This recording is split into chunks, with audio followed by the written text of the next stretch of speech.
Bueno, respecto a la formación, tenemos actualmente, finalizamos con la instructora Liliana, ya finalizamos competencia, solamente eran 3 evidencias, ya pues ella las orientó y las calificó. Sin embargo, pues esta competencia va hasta el 17 de mayo, quiere decir que si alguno de ustedes está pendiente por entregar evidencias, pues lo deben de realizar para poder quedar ok. Bien, vamos a empezar una nueva transversal, es la transversal de ética. La vamos a estar viendo con la instructora Alba, ¿vale? Ay, qué bueno, hola Jacqueline también por aquí, qué bueno que se están conectando, me alegra mucho. Vamos a empezar con la instructora Alba. La instructora entonces va a estar con ustedes en el mismo horario que estaba la profe Liliana, los martes a las 7 de la noche. La instructora empieza mañana. Entonces, veo que varios de ustedes ya probaron la competencia con la instructora Liliana, entonces pues no tendrían necesidad de conectarse a esa sesión para que se conecten a la sesión con la instructora Alba, que empieza mañana. Digamos que solamente se va a cruzar el día de mañana. ¿Listo? Por si tienen formación con la instructora Liliana. Si no tienen formación con la instructora Liliana, pues ya estamos bien y podemos conectarnos con ella. Entonces ustedes van a estar, la instructora Alba, los días martes a las 7 de la noche. ¿Listo? Bueno, yo con ellas dos tengo reunión el día miércoles. Después estaremos revisando pues con la instructora Liliana estaremos revisando pues cómo quedó la ficha finalmente. Ideal entonces que de aquí al miércoles los que por ejemplo estén pendientes por ahí con evidencias se pongan al día y las finalicen. Miren que es algo positivo que ella de esa transversal que es una de las que más tiene evidencias em, en la transversal, ella solamente la sintetizó a 3. Entonces eso es una súper ganancia. Y tengamos en cuenta entonces que empezamos ya con la instructora Alba esta semana. ¿Listo? Alba Mary Osorio. Con esto, pues ya estamos casi de un tiro. Nos falta talento humano como transversal y las que estamos terminando nosotros aquí. Entonces, como les decía, esta ficha termina en julio. Entonces, para que estemos muy atentos y ya pues estamos como a puertas de finalizar, dar como esa milla extra que tenemos para terminar. ¿Vale? Entonces, recuerden, mañana 7 de la noche, formación con la instructora Alba. Ella muy seguramente ya les dejó el mensajito en la plataforma. Bueno, vamos a ver entonces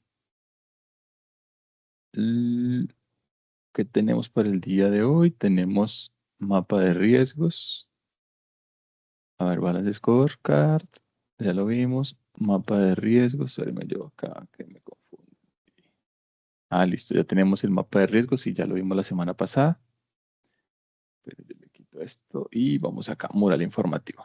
Me confundí por el colorcito. Vamos en mural informativo. Bueno, entonces la semana pasada vimos la evidencia del mapa de riesgos. Recuerden que el mapa de riesgos es esta matriz que tiene dos variables, ¿listo? Que es probabilidad y severidad y em, maneja una ecuación, ¿no es cierto? Que es el nivel de riesgo. El nivel de riesgo básicamente es la multiplicación entre la probabilidad y la severidad. Tanto la probabilidad como la severidad tienen una puntuación de 1 a 5. ¿Listo? Entonces, ¿qué hacíamos ahí? ¿Qué vimos la semana pasada? Pues identificábamos en un proceso, por ejemplo, en el transporte de mercancías, identificábamos a través de diferentes medios, puede ser de las estadísticas que tengamos en nuestra base de datos de información que podamos encontrar por por empresas, por ejemplo, relacionadas con situaciones ambientales y demás. Veíamos también entonces información que podemos tomar de las aseguradoras. Entonces, todos esos componentes, toda esa base de datos que podamos nosotros analizar, que nos permite eh, poder empezar a catalogar ciertas situaciones que se pueden presentar en el trayecto de nuestro servicio de transporte y identificar con eso algunos riesgos. Entonces decíamos que este mapa de riesgos se utiliza para poder caracterizar esas posibles situaciones, poderles dar un valor, listo, un nivel de riesgo y con ese nivel de riesgo clasificarlo, si era un riesgo alto, si era un riesgo medio, si era un riesgo bajo. Que si era un riesgo bajo, entonces se podía o, eh, digamos, dar por sentado o transferir, que si era un riesgo medio, entonces se podía eh, analizar, y si era un riesgo alto, tocaba tomar acciones inmediatas para poder disminuir la probabilidad de su ocurrencia, ¿cierto? Entonces aquí pues se hacía una matriz que tiene, digamos, esa estructura de semáforo, color rojo, amarillo, verde, y la clasificamos. Esa es la evidencia que ustedes tienen para esta semana. Ahora, hoy vamos a ver algo que se llama mural informativo, y este mural informativo básicamente es construir un- una pieza gráfica estilo mural donde vamos a relacionar los principales KPIs o los principales indicadores que se utilizan para medir la gestión del transporte. Eso es lo que vamos a ver el día de hoy en la formación. Entonces, el mural informativo es una plataforma, lo pueden utilizar, acá les dan algunas opciones, mural.li, Padlet, Canva, y vamos a crear un mural donde se evidencien 4 KPIs, los 4 KPIs más importantes en el desarrollo del plan de transporte. Esos nosotros los hemos ido viendo a medida que vamos avanzando en las formaciones. Eso ya los hemos ido abarcando, hoy los vamos a recordar. Entonces, mm, vamos a ir directo pues al punto, y es más que conocer estos 4 indicadores, es recordar cuáles son, digamos, esas buenas prácticas que tenemos que tener a la hora de nosotros crear un indicador. Bien, ¿por qué estamos viendo estos temas en este momento? Como les digo, estamos en ya la fase de evaluación, y en la fase de evaluación nosotros pues vamos a evaluar la gestión. Por eso necesitamos conocer todas estas herramientas que hemos ido viendo semana a semana. Empezamos con el cuadro de mando integral, que era el Balance Scorecard. Vimos el mapa de riesgos, y hoy vemos los indicadores. Un indicador, entonces, debe cumplir con ciertos parámetros. El indicador, al igual que un objetivo, generalmente obedece a, a cumplir con un acrónimo que lo podemos entender como el acrónimo SMART. Bien, que lo identificamos también cuando construimos objetivos. Entonces, ese acrónimo SMART es una palabra que, digamos, cada una de las letras simboliza un componente a tener en cuenta que está en inglés, pero lo podemos transformar al español. Entonces, cuando nos vamos a escribir un indicador, lo primero que tenemos que analizar es que sea específico. Bien, que no hayan ambigüedades respecto a lo que yo quiero medir. Entonces, si yo quiero conocer el nivel de satisfacción del cliente, entonces mi indicador debe ser específico en eso, ¿sí? Nivel de satisfacción del cliente relacionado con qué? Con con la ventana de entrega, con la cantidad de unidades, con la calidad del empaque, ¿listo? Específico. Segundo, debe ser medible. Todo indicador tiene que tener un factor que me permita medirlo. Por eso es que los indicadores generalmente se relacionan con una ecuación. De nuevo, si vamos a ver, digamos, nivel de servicio. Entonces, el nivel de servicio, podemos crearnos un indicador que su fórmula sea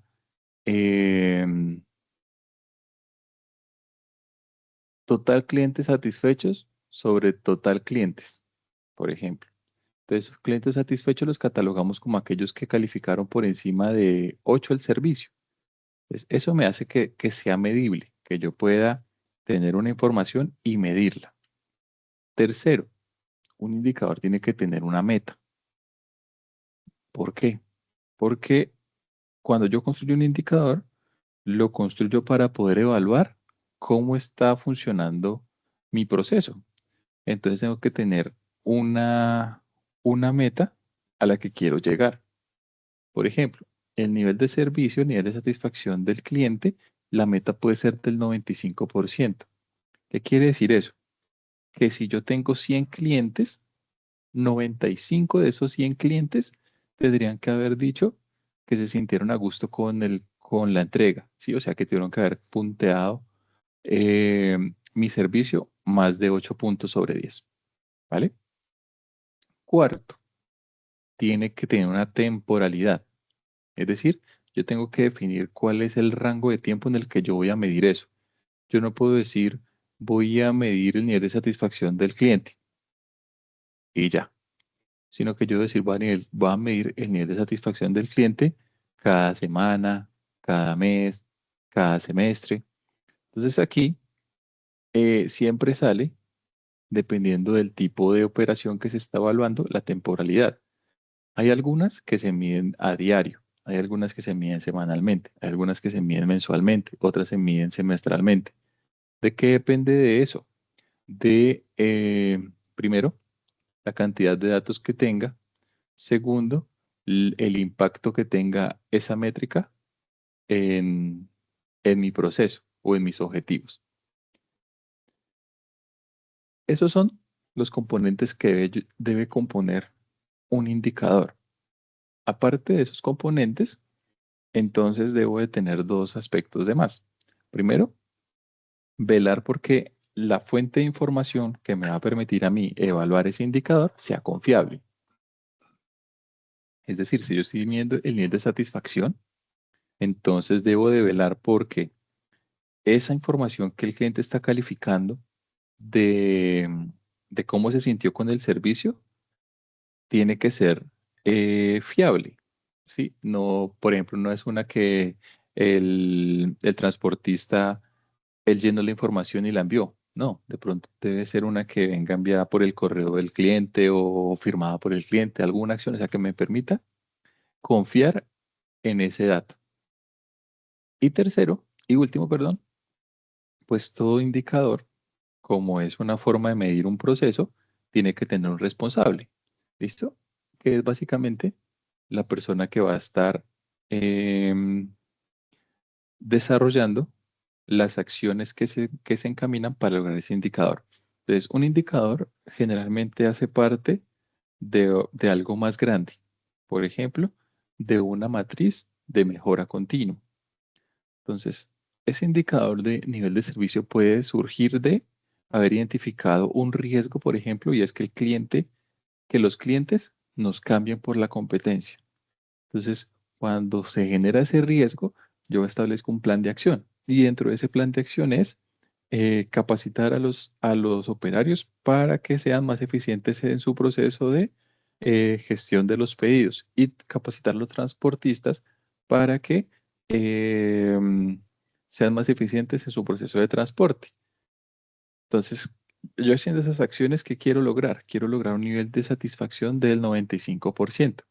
¿Listo? Entonces, para eso construyo un indicador que es nivel de satisfacción y establezco su fórmula, que es total de clientes satisfechos sobre el total de clientes eh, atendidos, por ejemplo. Eso es básicamente eh, un indicador. Entonces, la regla de oro, primero, que no haya ambigüedad, o sea, que sea específico. Segundo, que sea estandarizado, o sea, que, de nuevo, que exista una manera de medirlo única, que no tenga diferentes variantes, porque ahí sí entra la máxima que tenemos que echar echar la trampa. Entonces, si le damos como vía libre a esa acción y el responsable pues quiere salir bien librado, pues puede írsenos por las ramas. Por eso es importante tener una manera clara de evaluar. Y por último, pues que exista la temporalidad.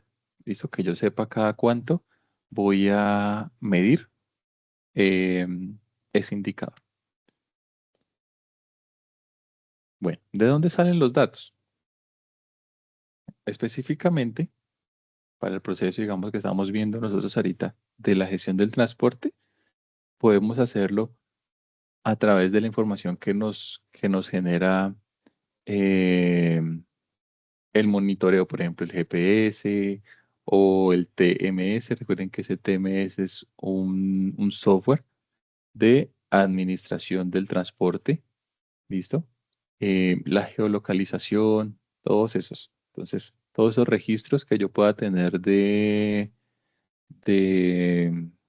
se conoce como el Internet de las cosas, que son como los sensores y las acciones que me permiten a mí medir acciones o procesos.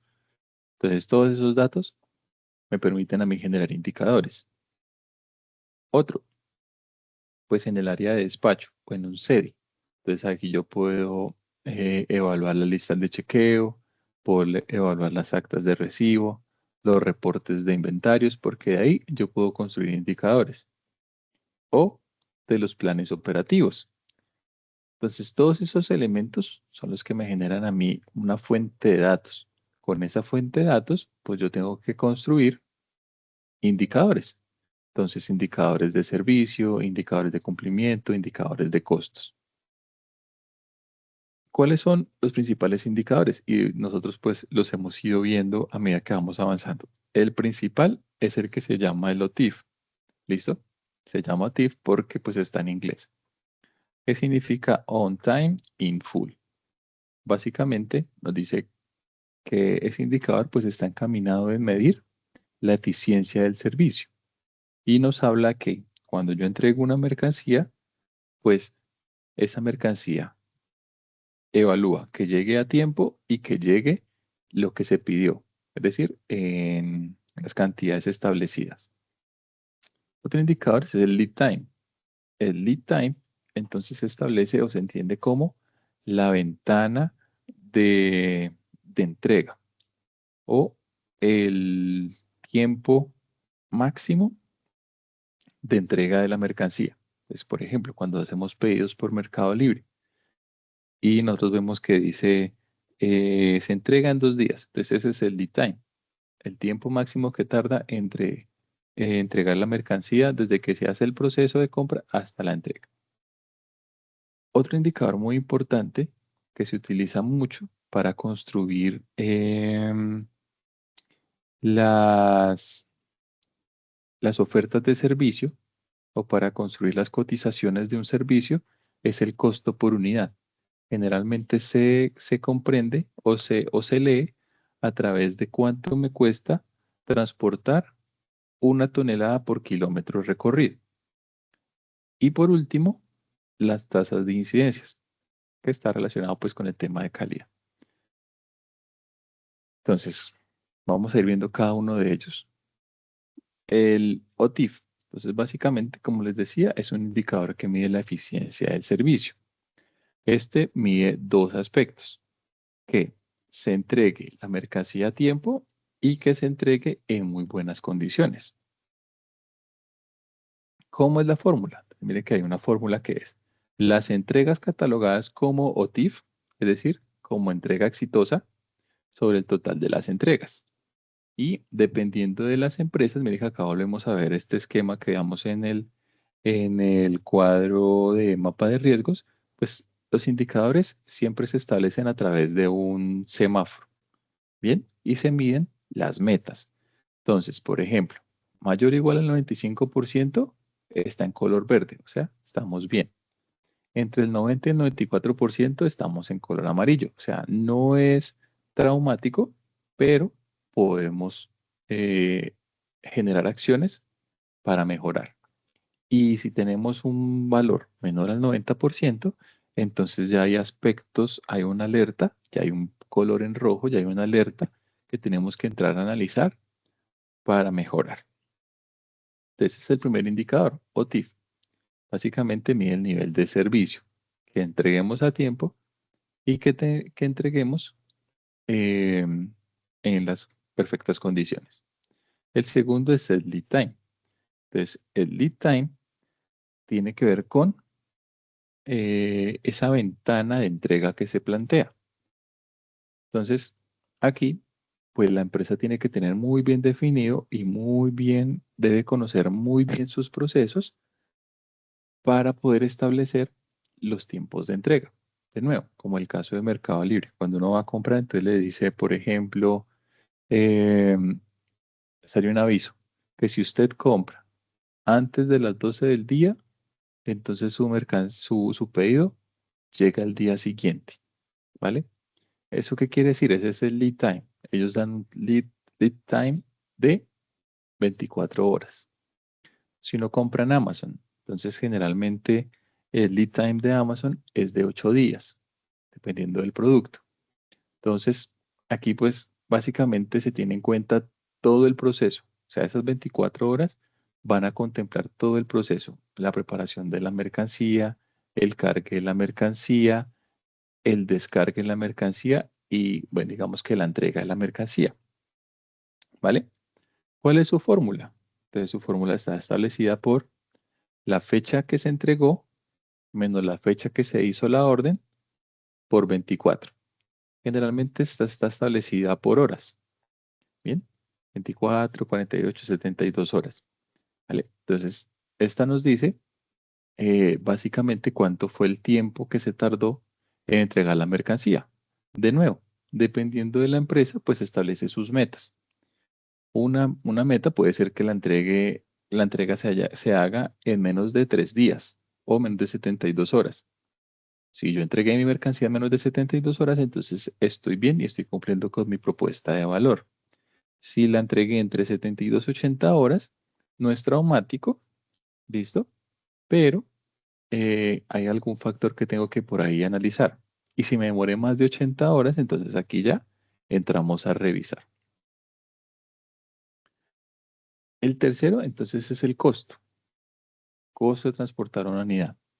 Este costo de transportar una unidad, entonces, está relacionada con determinar, primero, cuánto es el costo total de, del servicio, ¿no es cierto? Entonces ahí recordemos que veíamos costos fijos, costos variables, que dentro de los variables entonces encontramos todos estos costos que, que se alteran dependiendo del trayecto, ¿cierto? Como el combustible, los peajes, el desgaste de las llantas y demás, ¿no es cierto? Y los costos fijos, pues que es independiente al trayecto, por ejemplo, el salario del conductor, las pólizas, los seguros y todo eso.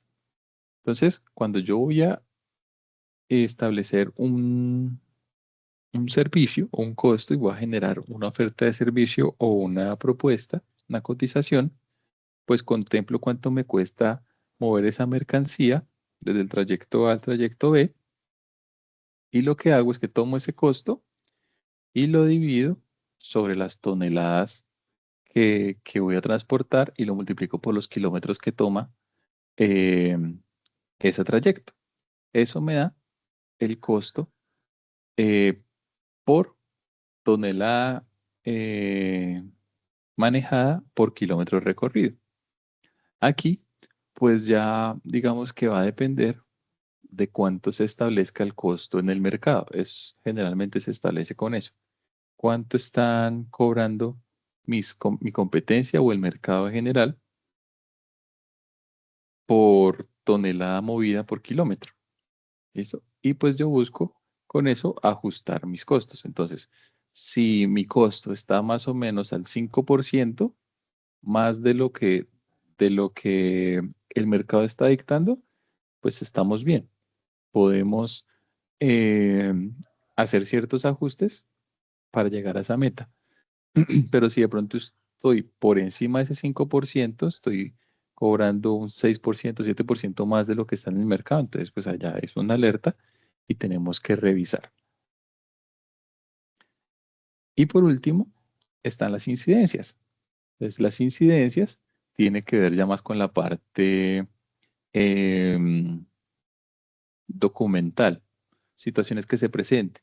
Por ejemplo, que se entregó la mercancía, pero no se pudo hacer el proceso de revisión de la mercancía porque no había una lista de chequeo, ¿sí?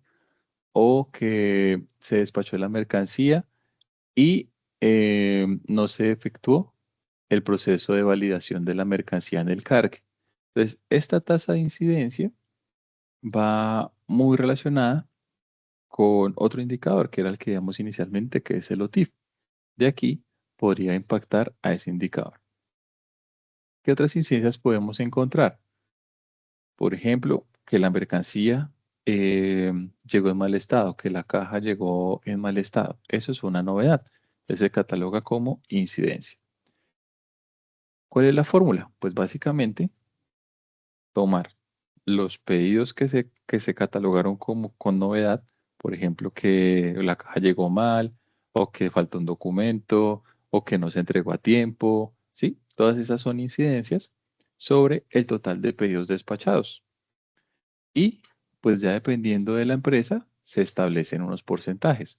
Por ejemplo, esto es algo muy ideal y es que ustedes tengan menos del 1% de novedades en una entrega. Esto quiere decir que de 100 pedidos que yo entregue, 99 tienen que ir bien y uno puede tener incidencias. ¿Listo? Si de pronto yo tengo 3 pedidos con incidencias de esos 100, entonces ya es algo a tener en cuenta. Entonces, esos son los 4 indicadores principales que encontramos para medir la gestión logística o la operación logística. Entonces, situaciones, ¿qué pasa? Por ejemplo, si yo estoy como en ese aspecto de estado amarillo rojo. Entonces, en el servicio, pues puedo hacer confirmación de citas o validar la carga. En el tiempo, entonces puedo gestionar los turnos en la bodega para que sea pues mucho más rápido el proceso del picking y el packing. En costos, entonces puedo rediseñar nuevas rutas, puedo aprovechar la volumetría del contenedor para consolidar más carga y me salga más barato. Y en calidad, por ejemplo, puedo estandarizar procesos de doble verificación al momento de cargar una mercancía. Entonces, todos los indicadores siempre se van a establecer para poder medir el proceso. Entonces, si ustedes están midiendo un proceso de la operación logística del transporte de su mercancía, entonces ustedes pueden establecer estos 4 indicadores. Recuerden, definen cuál es su meta, definen cómo lo van a calcular, ¿listo? Determinan que sea fiable la información que están obteniendo y establecen una meta. Con eso en mente, entonces ya empiezan a retomar información. Bueno, y establecen cada cuánto van a medir esto, ¿sí? Por ejemplo, el nivel de servicio. Pues sería muy difícil uno estar midiendo eso diario, porque sería todos los días sacar toda la información. Entonces, de pronto el nivel de servicio se puede hacer semanal. El lead time. Entonces, el lead time, pues, como toma más tiempo, te lo podemos hacer mensual. Determinar en el mes cuántos pedidos llegaron por fuera de la ventana de entrega. Los costos. Pues los costos, yo estarlos midiendo diariamente serán muy difíciles. Muy seguramente yo lo puedo medir cada trimestre para ver si han habido situaciones que hayan cambiado el mercado y esté pues desfasado. Y las incidencias sí las mido, por ejemplo, diarias, porque si yo tengo un gran cúmulo de incidencias, pues voy a tener diferentes tipos de incidencias y al final no me va a dar mucha información. Mientras que si yo mido de forma diaria qué novedades encontré en, en la operación, pues es mucho más fácil empezar a tomar acciones. Entonces eso depende de qué quiero medir y cada cuánto lo debería de medir para saber, digamos, qué tan importante es hacerlo con esa frecuencia establecida. ¿Listo? Entonces, pues ya con esto vemos los 4 indicadores principales. ¿Qué vamos a hacer entonces? Pues un mural. Ustedes hacen un mural, pueden utilizar Canva, la herramienta que ustedes pues más se le facilite. Y allí pues vamos a hallar estos 4 indicadores. Eh, Van a suponer o van a investigar de pronto en empresas del sector del transporte cuáles son esas metas que ellos establecen para esos indicadores y pues más que decir esos son indicadores, pues también lo pueden complementar como cuáles son los puntos a tener en cuenta para construir un buen indicador. ¿Listo? Entonces, bueno, eso es lo que teníamos para esta semana. Espero pues que haya sido clara la explicación. Como vemos, cada vez que vamos avanzando en en las evidencias en la parte de evaluación, vamos a ir viendo que se van integrando. Vamos a llegar a a una evidencia en la que vamos a integrar cada uno de los aspectos que hemos ido viendo, el mapa de riesgos, los indicadores y lo que vayamos a ir viendo más adelante, que es cómo construir listas de chequeo y demás, para que tengamos como todo el contexto de lo que haríamos en el proceso de evaluar la operación logística. ¿Listo? No sé si tiene alguna pregunta, si quedó pues todo claro. Pueden poner la manito arriba si quedó claro. Si tiene alguna pregunta, me la pueden escribir o comentar.